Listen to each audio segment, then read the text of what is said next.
And happy heavenly birthday to Elston Howard today as well. All right, the Knicks bounced back from last week's bad loss to the Pistons with a pair of wins over the weekend. On Saturday night, Karl-Anthony Towns led the charge as New York rallied from an 18-point fourth-quarter deficit to stun the Rockets 108-106. After the game, Towns caught up with Shaq and the Inside the NBA crew on ABC. Listen to this. If you guys win the championships, of course they're going to talk about Brunson, but it's you and your play. You have to be dominant. You responded very, very well. They could talk about anybody as long as we all get a ring. That's the most important thing. No, but I don't care. But I don't care about none of that. No, but you got to play great. 1-2 punch, and you part of that 1-2 punch. Hell yeah, hell yeah. Right. But, you know, I want to make sure we all understand the biggest goal and the main goal here is to win. You know, it don't matter about who gets the credit or whatever. I just want to be part of the ring. All right, so Shaq, a little hard on Cat. Perk, you like it? Did you like that from Shaq? Hell yeah. I love it. I love it all across the board. That was an uncomfortable but healthy conversation.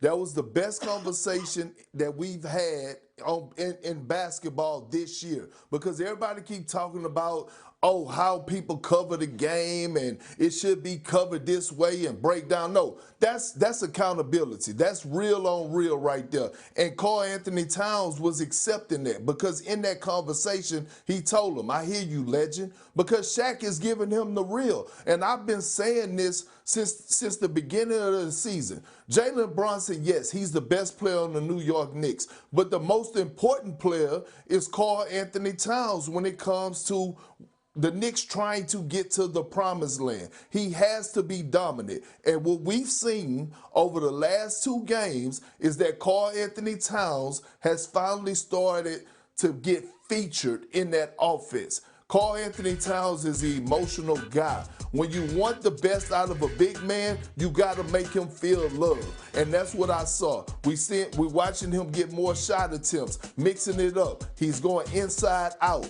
And all of a sudden, he becomes a better defender. Karl-Anthony Towns is the most important player. I loved every bit of that interaction between Karl-Anthony Towns and the all-time great Shaquille O'Neal. That's how it's supposed to be. I think sometimes Karl-Anthony Towns is an easy target for all of us for a lot of different reasons, whether it's the contract or the fact that we know that Giannis Antetokounmpo is going to be the trade piece. I know, Perk, I know. But remember what the Knicks did after they traded for Karl-Anthony Towns. They traded 5 first-round picks for Mikal Bridges, a player who came in scoring 25 a game, but is a role player for the Knicks. And he's not the most physical guy. He doesn't get to the line much. Like, the Knicks have roster deficiencies, is what I'm saying, that extend beyond Karl Towns' shortcomings. I do think that Karl has shortcomings. I do think that it has been an adjustment with Mike Brown. I actually asked Mike Brown on Saturday night, like, hey, how do you feel about Karl's play? Because he's taking a lot of attention. And he said, Jalen Brunson gets this many shots, Karl gets this many shots, and everybody else sort of has to find their way. And Karl said, you know what, I've had to adjust my game every year in my career because offensive philosophies have changed. Once again, Perk, I'm with you on the criticisms of Cat. I think sometimes when you look at someone like Shaq, Shaq has a very rigid view of what big men are supposed to look like and play like. That's not Karl Towns. Karl Towns is not a 90s offensive player with his back to the basket, Hakeem, David Robinson, Shaq. He doesn't fit in that mold. He's a different type of offensive player. I'm not saying that they're being unfair. I am saying, guys, that sometimes we focus way too much on Cat and not enough on the offensive and defensive deficiencies that extend beyond him. Well, Vinny, with all due respect, I don't want to hear that. That's nonsense. What do you mean focusing too much? Hell with all of that, okay? It's a 1-2 punch in New York. He's one of the 1-2 punches. Now, if you sat up there and you said over the last 2 games he's averaging 26.5 on 63% shooting, if you pointed out how he's had 4 straight games with 20-plus points, right? And because of that, you need to continue to do that, then I understand that. But don't come to me and tell me about Shaq's rigidity and whatever. He is a 4-time champion. He is the most dominant big man this game has seen since Wilt Chamberlain, okay? And in my opinion, he is more than qualified to say every syllable incredible that he said. Now, Karl-Anthony Towns is a different kind of player, so Shaq wasn't just talking to him about being a big. He was saying that you the 1-2 punch. So don't defer. You know, we understand that it takes a team to win. We understand this is a collective effort that's needed. But in the same breath, in the end, when it comes money time, who are we looking to? Who are we looking to? We hope that Mikal Bridges shows up. We hope that OG Anunoby and Josh Hart and those brothers make their contribution. But the expectation falls on the shoulders of Jalen Brunson and Karl-Anthony Towns. So for Shaq to point that out, I think was incredibly important. And most importantly, the brother wasn't two-faced it. He said it before the game and then told Karl-Anthony Towns what he said before the game and let him know to his face, here's where I'm standing and why. But most importantly, Shaq did it in a way that validated Karl-Anthony Towns' substance and potential greatness, not minimizing it. He's saying, here's the expectation because we know what you can do. And props to Karl-Anthony Towns for taking it that way, because most cats will look at it, even with a legend like Shaquille O'Neal, and accuse him of hating, even though he did what they did. Even though he played on their level. This is why you know they full of it, okay? They're full of garbage because you got players out here that'll sit up there and point to hate and hate and hate. It's a journalist. It's a pundit. It's somebody with their podcast or whatever. But then they'll take somebody who did what they did on the highest of levels and hold it against them too. So in other words, if they ain't agreeing with you, if they ain't playing the role of your publicist, then they'll hold you accountable for it. When all you're doing is pointing out what the obvious is. So I give Shaq major, major credit with that. Only one caveat I'll throw in, Perk, before coming back to you.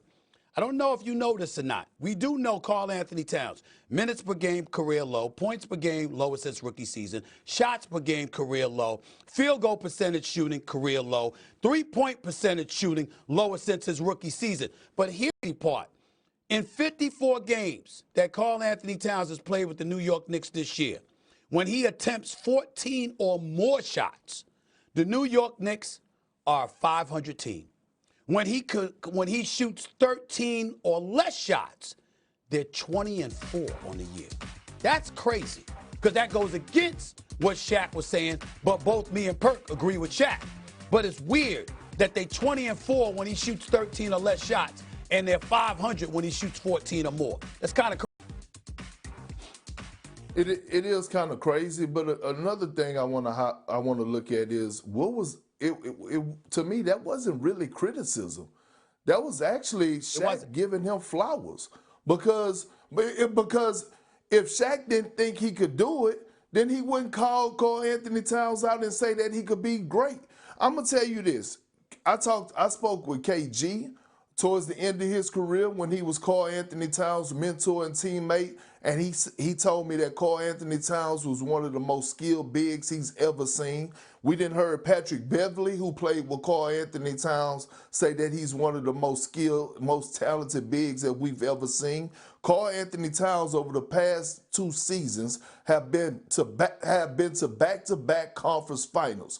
I watched him go toe-to-toe with Nikola Jokic, who's considered one of, if not the best player in the world. He outplayed him, in my opinion, in that series 2 years ago. He came over here, he helped the Knicks get to the conference finals. Again, Karl-Anthony Towns is not just one of the best shooting bigs that we've ever seen. He's one of the most talented bigs. And all I'm saying is this. Stephen A., Vinny, Shay, put me up on the screen because I want to tell y'all something. Quick story. You are on the screen, Doc big boy. The screen is yours. I'm talking about I need to see y'all, little boy. You calling me big, I'm going to call you little. Did you just call me little? Did you just call me little? Did you just call me little? You understand? You just called me boy? But thank you for the point part, because I'm older. I'm older than you, so I like that. I actually like that from you. But listen, seriously. Doc Rivers, and I'm nowhere on the same level as Karl-Anthony Towns skill-wise. Doc Rivers used to trick me every single game and run the first play for me and made me feel like I was going to be involved in offense, because he knew if he got me an easy basket, I was going to be engaged and be able to give everything that I was supposed to do in my role to help the team win. All I'm saying is Jalen Brunson and Mike Brown, just stroke his ego a little bit.